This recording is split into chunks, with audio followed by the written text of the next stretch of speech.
When the avalanche hit, my wife broke my fingers to save her first love, then poisoned me to make me lose my voice so I couldn't testify. Watch how I send this despicable pair to hell. The day before I was to testify as a witness in court, I unexpectedly lost my voice. Samantha was incredibly distressed, and she sought top experts nationwide to treat me. Little did I know, I immediately overheard her conversation with the doctor. Samantha, this medicine can indeed treat loss of voice, but Mr. Marcus' condition is clearly due to poisoning. If you make him take this medicine, it will worsen his condition, you'd be harming him.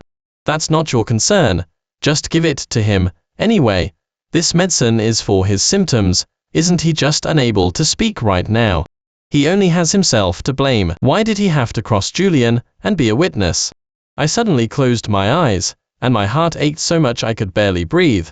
I thought that during the 5 years Samantha and I were together, she truly loved me. I never imagined that all along, the only one she couldn't let go of was her first love. Simply to prevent me from testifying, she actually poisoned me, but she overestimated my love for her. For justice, I wouldn't mind sending her and her first love to prison to be together.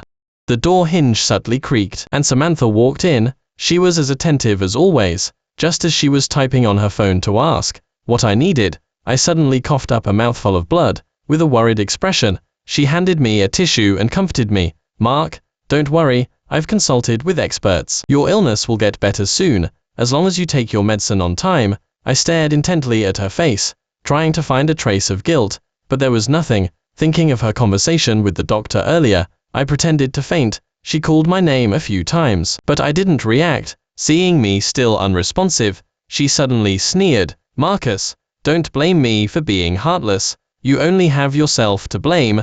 Knowing I was Julian's lawyer, you insisted on being a witness for the other side. You deserve to be poisoned. Who told you to go against Julian? I warned you, but you wouldn't listen. Well, being poisoned is your retribution.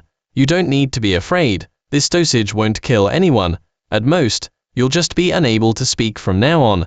But don't worry, for MOM's sake. Even if you can't speak for the rest of your life, I'll take care of you. Samantha's words made my heart turn to ice. The woman I loved for 5 years poisoned me for her first love. She even ruined the justice she once prided herself on. The context was Kyle's drunk driving, a fatal hit and run, and I was the most crucial witness in the case. When she found out I was going to testify, Samantha immediately tried to dissuade me. Mark, Kyle is still young, we should give him another chance. Besides, if not you, someone else would be a witness. You don't need to draw attention to myself to avoid retaliation from the Blackwood family. But what about the victim's family?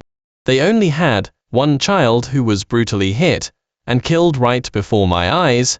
I'm just saying what I saw. Is that wrong? Samantha didn't speak to me for 3 days because of this. Just when I thought we would remain at an impasse, she extended an olive branch to me and even expressed her support. As a result, I drank the iced tea she gave me, lost my voice, and fainted. Just as I thought Samantha was about to leave, someone pushed the door open and entered. Sammy, he fainted again. Yes, Julian, don't worry, I'll make sure he takes his medicine. Your brother is my brother. I definitely won't let anything happen to him. Julian's voice was with a slight choke in his voice. Sammy, actually, I didn't want to do this either. It's agonizing for me to see you do this, but I only have one brother.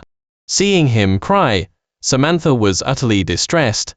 Julian, don't cry. Everything I do is voluntary. Julian didn't say anything more, but I heard ambiguous sounds of intimacy. After they left, I quickly opened my eyes. I caught a glimpse of their backs, their fingers intertwined. I picked up my phone and sent a message to Eleanor. Just after I sent it, Samantha walked in. Julian followed closely behind. Seeing me awake, a fleeting flicker of guilt in her eyes, she quickly became composed and confident. Julian heard you lost your voice and insisted on visiting you. Julian made sure I saw the lipstick on his mouth, even deliberately licking his lips. Samantha glanced at him, and her face flushed crimson. His eyes were full of provocation, yet he feigned concern, and said, Marcus, you should take your medicine. This is specialized medication Sammy specifically had someone bring for you, from overseas. As he spoke, he quickly broke open the pill. I shook my head, refusing to take it. Unexpectedly, Julian suddenly grabbed my wrist.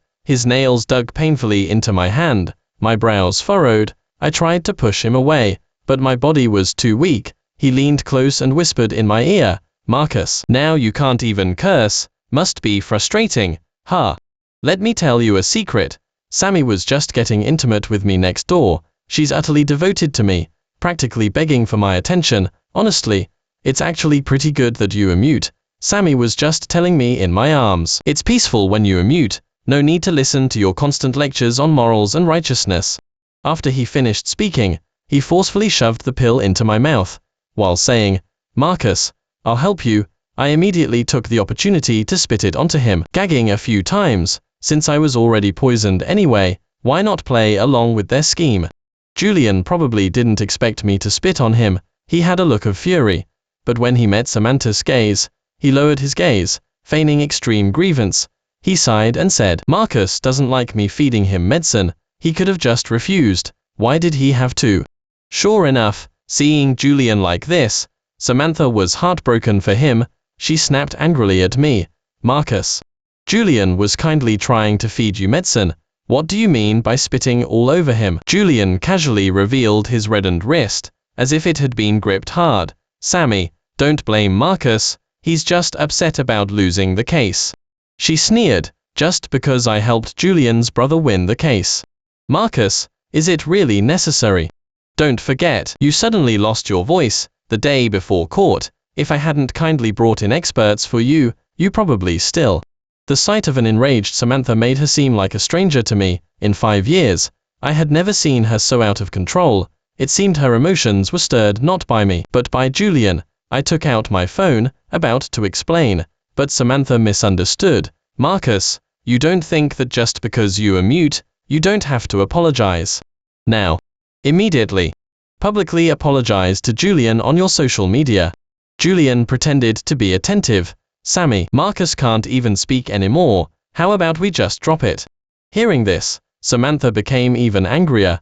"Marcus, you spit all over Julian, and he didn't blame you, even pleaded for you, and you, on the other hand, have the nerve to give me attitude.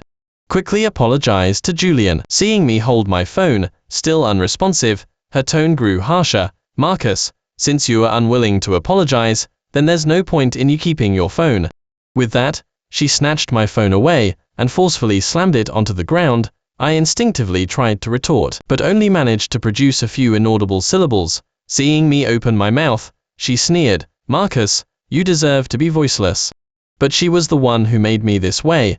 She acted as if nothing had happened, without an ounce of guilt, and self-righteously claimed she had saved my life. At this moment, Julian suggested changing his clothes. Samantha, under the pretense of apologizing for me, followed him out of the hospital room. I watched her leaning closer and closer to Julian and gave a self-deprecating laugh. The sour stench of vomit all over him couldn't conceal her love for Julian. I pressed the call button beside me, and pulled some strings, asking the nurse for a few small favors. In no time, the nurse brought me a new phone. I contacted Eleanor once again. This time, Eleanor replied instantly, "Mark, what's wrong?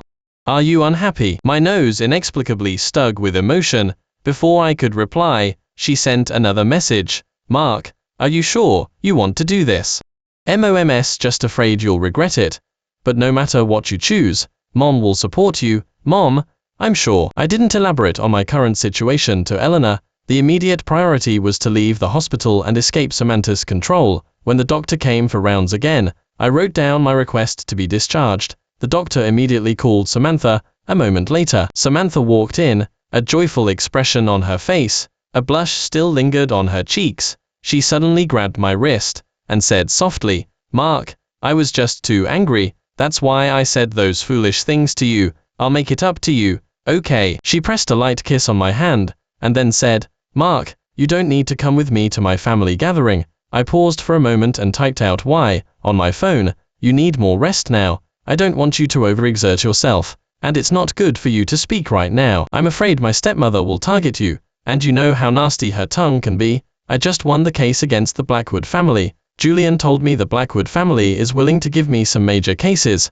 I was thinking of taking him to show off to my stepmother." Before I could type out my thoughts, the hospital room door was knocked on. Julian slowly walked in, and as he walked, he swayed the family heirloom pendant on his neck. I remembered clearly, this family heirloom pendant was Eleanor's, Samantha's mother's. heirloom, and it was engraved with, "Forever United."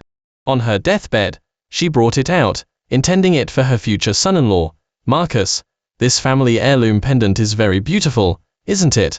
Sammy gave it to me, and his suit perfectly matched Samantha's dark red gown, which was matching attire. "Sammy, it's time to go get your necklace." Since Julian walked in, Samantha's eyes hadn't left him. Her foot had already eagerly took a step, but she turned back and, just like before, ruffled my hair with a tender, loving smile. "Mark, once I'm done dealing with things, I'll come back and be with you. You need to remember to take your medicine obediently." "Oh, the doctor said once the report is out, you can be discharged." Julian deliberately walked in front of me and fiddled with the family heirloom pendant. I saw the crack. It was from last year, a torrential night, when I was with Samantha redeeming it from the pawn shop. I had marked this flaw with a highlighter.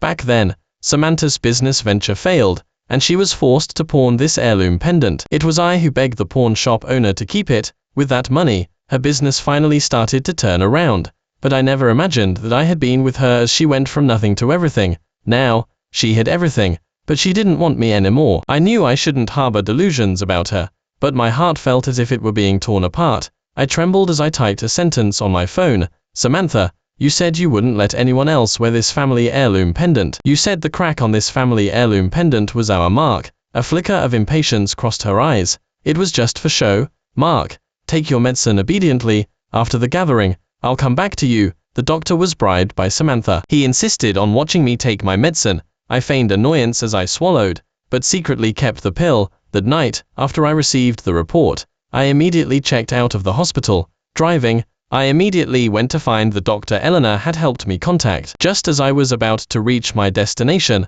I accidentally triggered a personalized navigation voice. "Oh, you are here again.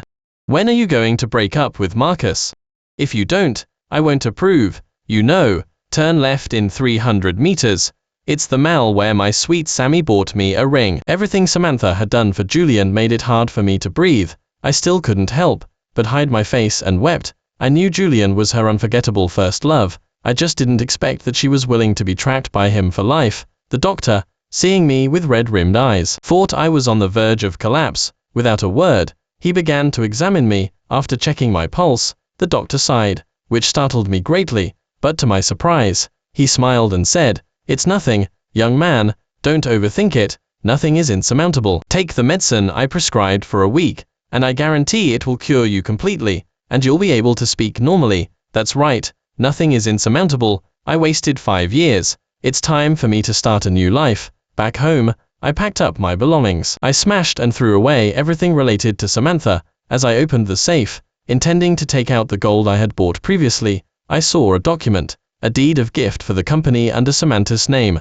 and the recipient was Julian. How utterly ridiculous. I immediately burned the contract. Back then, Samantha was short on funds, and I invested as the largest shareholder. She didn't even ask for my opinion, and acted on her own, gifting it to Julian, who had disregarded her at the time. Whether she wanted to give it away was her business, but I would withdraw my investment. I would make her return the money that belongs to me. Just as I finished packing my things, and was about to open the door and leave, click, the doorknob turned. As soon as I opened the door, Samantha appeared before me. She saw me pulling my suitcase, and her face immediately fell. "You are leaving. Are you saying you are breaking up with me?" I didn't respond. I didn't even take out my phone. She seemed enraged by my attitude. She kicked my suitcase away. Unexpectedly, my durable suitcase didn't budge an inch. Instead, her foot was bruised. I secretly gloated. "Serves you right." She glanced at me, as if waiting for me to fetch her medicine, with the same concern as before. But I just walked forward with my suitcase. Strangely enough, seeing me like this, a flicker of panic actually crossed her face. She suppressed her pain and stepped forward, and said tenderly, "Mark, even if you can't speak for the rest of your life, I don't care. I'll take care of you forever. Believe me, don't leave me, okay?" She was a truly good actress, but I wouldn't believe her anymore. How could someone who meticulously plotted to poison you possibly love you? The fact that she was still willing to keep up the act now must mean she had an ulterior motive, but this charade should have ended long ago. Just then, Samantha's phone rang. She put it on speakerphone. It was her stepmother calling. "Sammy, when are you bringing Julian home?" Mom will cook her specialty dishes for him. She had never used that eager, fawning tone with me. Samantha glanced at me, and quickly denied it. What are you talking about? Julian is just my friend. My boyfriend is Marcus. Don't talk nonsense. From the other end of the line immediately came a sharp, cutting tone. Marcus. That's laughable. Is a mute person worthy of the Thompson family? Samantha, have you lost your mind? What is he? And you treat him like a treasure. But you are truly lucky. Marcus went mute at just the right time. Any later and you probably wouldn't have won this case. I'm doing this for your own good, and for the Thompson family's good. Listen to Mom's advice. Since he's already mute now, you might as well break up with him, and win Julian back. After all, you two already have a history. Samantha's face visibly turned ashen. She retorted angrily, if you don't know how to speak properly, then shut up. I'm never breaking up with Mark. No one can break us apart. Without waiting for her stepmother's reply, she hung up the phone directly. Actually, her stepmother's words weren't entirely unreasonable. However, the most important thing was that 5 years with Samantha had made me understand her stepmother very well too. After all, she was the mistress who came into power with her illegitimate child. It was only because I had loved Samantha to the core before that I acted as their mediator and let her ridicule me. Samantha insisted on standing in front of me, refusing to let me leave no matter what. Having no choice, I had to take out my phone and type, I think your stepmother makes a lot of sense. You should go find Julian. At that moment, my heart was completely calm. She read it, and her tone turned displeased. Marcus, I already said I don't mind you being mute, and I'll take care of you forever. What more do you want from me? You insist on breaking up? Huh. Fine. We can break up, but you have to attend my celebration gala. No wonder she laid so much groundwork. It was all just to make me attend her celebration gala. Indeed, at the time, because of this lawsuit, we almost broke up. Some media even claimed she was exploiting human suffering and abandoning her former boyfriend as a pawn. They said she'd buried her conscience for the sake of money. Now, she had won the case, so she naturally intended to rebuild her reputation, and my attendance at the celebration gala was the best way. It could both dispel outside rumors and prove that she stood for justice. Seeing me pause in place, she said with a somber expression, Mark, if you want to break up with me, I don't blame you. I respect your decision. I just want to share my joy with you one last time. After all, we've had 5 years together. It's just one small request. Are you unwilling to grant it? Willing? Why wouldn't I be? She was eagerly coming to her demise. How could I not give her this opportunity? I quickly typed on my phone, all right, see you at the celebration gala. Seeing this sentence, she didn't even bother pretending anymore, and released her grip on the suitcase. She walked into her room without looking back. I was woken up by my phone ringing. I opened it, and it was full of Samantha's friendly reminders. Mark, where are you? Should I come pick you up? The celebration gala is starting in 10 minutes. She really was impatient. I didn't know if fate intervened. Today, I was actually able to speak, just a bit hoarse. I dressed up nicely, wearing a suit I hadn't worn in a long time. I timed my arrival perfectly and walked into the ballroom. From a distance, I saw Samantha in a red gown, arm in arm with Julian, a perfect couple. Lawyer Thompson is truly young and accomplished, and with Mr. Blackwood, they are a perfect couple. Samantha feigned modesty, waving her hand. Just as she was about to speak, her assistant whispered something in her ear. She left with a grim expression, leaving Julian behind. Julian walked up to me with a triumphant look, and pulled out a stack of expense reports. Marcus, who should I submit these receipts to for reimbursement? On top was the hotel receipts for their illicit meetings. It was precisely on the day Samantha gave me iced tea. Seeing my indifferent expression, he took out a box. By the way, Marcus, do you think this can be reimbursed? Sammy insisted on extra thin condoms, making me run to the convenience store again. Seriously, you don't even know this basic common sense. No wonder Samantha says you. After reading what I typed on my phone, he immediately said, what did she say about me? I shook my head, looking at him with an amused expression. I don't know what he thought of, but his face flushed crimson with anger. Without a word, he took the receipts and headed towards Samantha. Just then, the celebration gala began. Samantha stood on stage and spoke with a confident expression. When her eyes accidentally met mine, they carried a strange hint of triumph. During a pause in her speech, I had already walked to the edge of the stage. Just as she finished speaking and was about to begin the next QA session, I pressed the microphone switch and tested the sound. Her knuckles, gripping the speech notes, turned white. How is that possible? You can actually speak. Are you surprised, Lawyer Thompson? Before she could react and explain, the side door of the ballroom was pushed open. The victims' parents, supporting each other, walked in. Samantha pointed at me and cursed angrily. Marcus, what do you think you are doing? Bringing them here to cause trouble. The results are already out. Do you know that your current actions could easily lead to? As she spoke, she made a move to raise her hand and slap me. Before her hand could touch me, Chloe, my stepfather's daughter, slapped her across the face. Samantha staggered backward from the slap and fell to the ground. She scrambled to her feet awkwardly. Who are you? What right do you have to hit someone? Do you believe I can? Chloe scoffed and interrupted. Just for what you did to my brother, it wouldn't be a shame if you died. No sooner had she spoken than the ballroom's large screen lit up. The images of Samantha winning the case, which had been playing on a loop, were replaced by several videos. First, there was footage of Samantha bribing the doctor to give me medicine that would worsen my voicelessness. Then came scenes of her and Julian's intimate encounters. Their post-encounter conversations, besides proving their poisoning of me and causing my voicelessness, also included their perjury to help Julian's brother escape punishment. All of this was uncovered by the private investigator Eleanor had hired for me. Samantha's face turned pale, and she screamed hoarsely, "This is all fake. You are slandering me. Do you believe I'll sue you?" I sneered. Samantha, do you think what you've done can be hidden forever? Today, I'm going to make you pay for your actions. Seeing this scene, the victim's family burst into tears. Justice, though delayed, is never denied. They trembled as they walked up to me. Mr. Marcus, thank you for speaking up for us. We are very sorry about what happened before. If you don't mind, I can ask my father to take a look at you. He's an ENT specialist. Here's his contact information. I nodded, not refusing their kindness. Then, they apprehended Samantha, who was attempting to flee. The camera flashes from the media flashed continuously. Samantha lowered her head, her hands trembling, and kept muttering to herself, "It's over. It's over."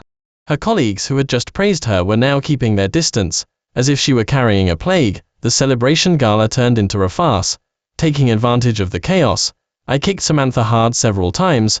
She cried out in pain and glared at me, her eyes wide with fury. Seeing this, the victim's family immediately slapped her again. They snapped angrily, "What are you staring at? Do your filthy eyes even deserve to stare at my savior? Do you not want your eyes anymore?" As for me, I pulled Chloe and walked out of the ballroom. When I returned to the front door, I saw Eleanor's figure. Having not seen each other for years, she seemed a little at a loss. "Mark, why have you lost so much weight? How about you come to River Bend with Mom?" "Mom?"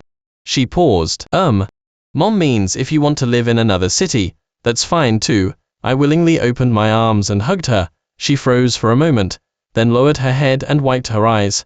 Chloe, standing nearby, urged, "If you ask me, brother, you should just come home with us. River Bend is beautiful and has lots of good food." Eleanor's expression didn't change, but her eyes were full of anticipation. "Okay, Chloe," Chloe said, a little surprised. "What did you just say?"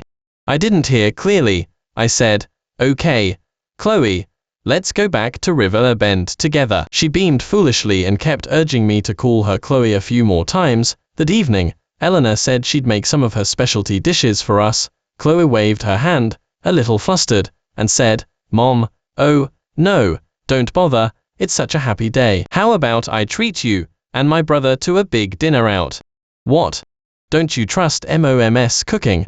Seeing Eleanor's slightly aggrieved expression, Chloe shook her head, sighed helplessly, and started looking at takeout menus. Even through the door, we could hear Eleanor happily humming a tune. She also murmured something. "Mark loves my Mom's signature stew the most." At the dinner table, Chloe, to her surprise, ate several bowls. "Mom, did you go to culinary school? This food is indistinguishable from what you'd find at an upscale restaurant outside." Eleanor interrupted and feigned casual concern about my life. Before I could speak, Chloe started talking first. "Does that animal Samantha even deserve to be called a lawyer? That piece of trash." Back then, she chased Mark like a hyena in heat, wagging her tail. then turned around and ran off to a hotel with her first love. Disgusting. She even poisoned Mark for her first love, causing him to lose his voice, then immediately bribed the doctor to prescribe medicine that would worsen Mark's condition. If Mark hadn't found out in time, he would have been permanently mute by now. This kind of parasite in the legal world should have her license revoked and be stripped of her dignity. If I see her, I'll hit her every time. Eleanor angrily picked up the phone. Yes, I don't want to see the name of anyone from the Thompson family ever again. In no time, I received a message from Samantha. I agree to reconcile with you, all right. Stop playing these manipulative games, Marcus. I don't know where you found these videos. Julian and I are just friends, nothing more. Do you really need to hire trolls to curse him like that? All right, Mark, I've already agreed to get back together with you. So stop having people do these things. He's not as carefree as you. He's very fragile. I'm waiting for you. At home, I simply blocked and deleted her and ignored her incessant complaints. When I woke up, Eleanor had already bought breakfast. We had booked tickets for tomorrow. Mark, why don't you take Chloe to buy some local souvenirs later? Okay. Unexpectedly, just as I stepped out the door, I saw Samantha's figure. She ran forward and feigned concern. Mark, didn't you see my messages? I waited for you all night. Why didn't you come back? Then her tone shifted to one of entitlement. Oh, and I know you are having people sabotage the Thompson family's businesses. Since I've already agreed to get back together with you, you should stop these childish games, shouldn't you? Also, as for our relationship, you don't need to hire a lawyer to discuss withdrawing your investment with me. If you want to withdraw your investment, it's not like I'd disagree. There's really no need. I scoffed. Samantha, what gave you the illusion that I want to get back together with you? What is he?